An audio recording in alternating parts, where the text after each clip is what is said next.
2025ல பார்த்தீங்க அப்படின்னா 3 கிரகங்கள் வந்து பயிற்சியாச்சு.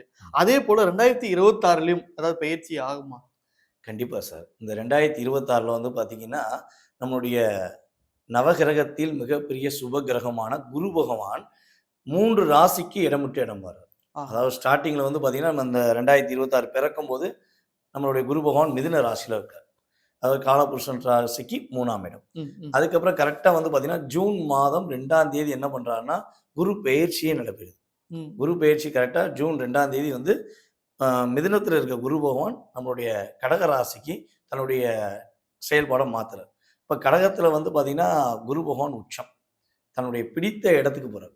எப்பவுமே ஒரு ஒரு நமக்கு பிடிச்சவங்க, அவங்க இடத்துக்கு போனப்ப என்ன பண்ணுவாங்க, நமக்கு ரொம்ப நல்ல நன்மையான விஷயங்கள செய்வாங்க. பாசிட்டிவ் குடுத்துருவாங்க பாசிட்டிவ் நெறைய. மட்டும் தான்.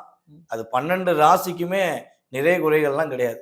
என்னால உனக்கு என்னென்ன நன்மை செய்ய முடியுமோ, கட்டாயமா நான் செய்ய ரெடி அப்படிங்கிறத குரு பகவான் தன்னுடைய பார்வை மூலமாக 12 ராசி 27 நட்சத்திரக்காரர்களுக்குமே கொடுக்க போறார்ங்கிறத பார்க்கிறோம்.